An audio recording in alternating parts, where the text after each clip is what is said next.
gabadhii gaabnimadu ciishay ee caashaqday nin sida carruurta oo kale u ciyaarsiiya balse aysan u cuntamayn inuu naagaysto ama xaas ka dhigto maadaama gacantiisa ay dherer leeg tahay waa 30 jir ah saqiir mooto haweeneyda dunida ugu gaaban ayaa dooqeedu noqday nin dheer oo afarnafooda waana feeryahan xoog la jiriircoonaya kaasoo u xambaari kara una xanaanayn kara sida cunug yar oo uu dhalay bacdama aysan socon karin masaafo dheer cudurka ku dhacay lugaheeda yaryar awgeed kolkii uu jaceylkeeda ku daadiyey ninka feerlegdanka caanka ku ah waxaa gaclooday nin la jeclow sheexaari hindiya oo koolkooliyey aadna u karaameeyey kaasoo dusheeda manab loogu daadiyey duniduna waxay la cajabtay jaceylka ka dhexeeya lamaanahan oo farxaddooda iyo farakiciyaarkooda romaatiga ku soo bandhiga bartooda tiktok dadka badankoodu waxay hadal hayaan kala duwanaanshaha dhararkooda iyo dhumucda laxaadkooda balse taa mucjiso iyo cibraan la udaa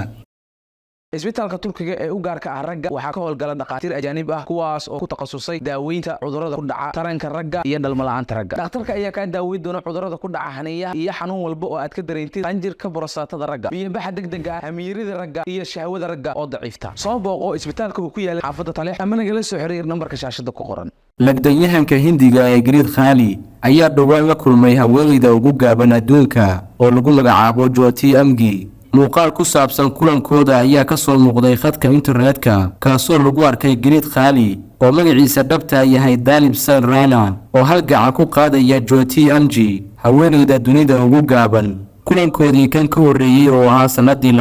2022 ayaa la xasuustaa in muwaadiniinta hindida ay si baan u hadalhayeen in lamaanahan uu jecel ka dhaxeeyo weliba Jyoti Amgi ay jeceshahay ninkan balse isaga uusan wax damaca uga jirin haweeneydan maadaama ay tahay mid aad u gaaban oo aan la jaanqaadi karin habnololeedkiisa sanadii 2011 gabadh dhigata dugsi sare oo ku yaal bartamaha dalka Hindiya ayaa loo aqoonsaday haweeneyda ugu gaaban adduunka kadib qiimeyn ay samaysay Guinness World Record xilligaana waxay ahayd 18 sano jir oo kaliya waxaana loo aqoonsaday inay 7 sentimitir ka gaaban tahay in 22 jir xilliga ahaa oo u dhashay waddanka Mareykanka kaasoo lagu magacaabi jiray Brigade Jordan wuxuuna horyaalka gaabnida adduunka haystay tan iyo Sebtembar 2012 hay'adda Guinness World Record ayaana ka saaciday inay dalxiisa ku tagto wadamada Japan iyo Talyaaniga si muuqaalkeeda cajiibka iyo maskaxdeeda aadka u weyn dunida loogu soo bandhigo waaga kadibna waxay noqotay filim jilaad dunida caanka oo ka soo muuqatay qaar ka mid ah aflaamta shirkadda Hollywood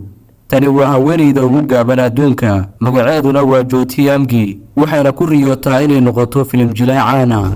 ama atariisho laga daba dhaco sanadihii la soo dhaafay Jyoti waxay ballaarisay shaqadeeda waxayna heshay taageerayaal fara badan oo iyada daacad u ah wareysi laga qaaday ayayna sheekadeeda kula wadaagtay dadweynaha caalamka markii aan 8 sano jir ah waxaan ka soo muuqday muuqaal muusiga xilligaasna dadweynaha waxaan la wadaagay koritaankayga iyo fursadaha aan heli karo muuqaalkii ugu horeeyay ee dokumentari ahaa oo nolosheeda laga sameeyo ayaana saameeyay habnololeedkaygii waana midka la igu bartay ayay tiri Jyoti Amgi iyadoo daha ka qaaday xiisaha nololeed ee ugu dambeyn u furay albaabada adag tahay in gudaha loo galo ee shirkadda aflaamta ee Hollywoodka kadibna waxay ka soo muuqatay filim horor Amerikaana kaasoo loo yaqaan Appetite wuxuuna u horseeday caanimo xad dhaaf iyo in magaceedu uu si laba qarxo hay'adda la yaabka adduunka ee Guinness World Record ayaa Jyoti Amgi u aqoonsatay haweeneyda dunida ugu gaaban waxaana dhererkeeda lagu qiyaasay 24.7 inji halka miisaankeedu uu yahay 12 rodan oo kaliya inkastoo muuqaalada laga duubay ee caalamka aad u soo jiiteen haddana waxa la oran karaa muuqaalkeeda gaarka ayaa sabab u ahaa in haweeneydani ay caalamka caan ka noqoto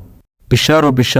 waxaan ku haynaa fursad ganacsi oo aad faca ku dhaafi karto faqrigana aad kaga bixi karto waxaan ku haynaa fursad aad 3 jeer dhaqaale ku samayn karto waxayna lacagtaasi ku soo gali doontaa si maalinle bille iyo sanadleba ah haddaba ma ku nooshahay wadamada qurbaha sida Mareykanka Canada Yurub Carabaha iyo Afrikaba mushaarka shaqadaadu ma kugu yar yahay masruufka qoyskaagana ma ku dhiban tahay manager Cusmaan oo degan waddanka Canada wuxuu diyaar ku leeyahay sidii uu ku garab qaban lahaa qof walba shaqada qabanaya loogama baahna khibrad iyo aqoon toona manager Cusmaan Xuseen oo kamid ah maamulka sare ee shirkadda Forever Living waxa fursadaha dhaqaale ee uu ku yahay 6 sano ee u dambeysay ka faa'iiday Soomaali aad u tiro badan si aad maamulaha Soomaaliyeed ugu sareeyo shirkadda Forever Living xiriir ula samayso fadlan la xiriir nambarada WhatsApp-ka ee shaashada kaga muuqda.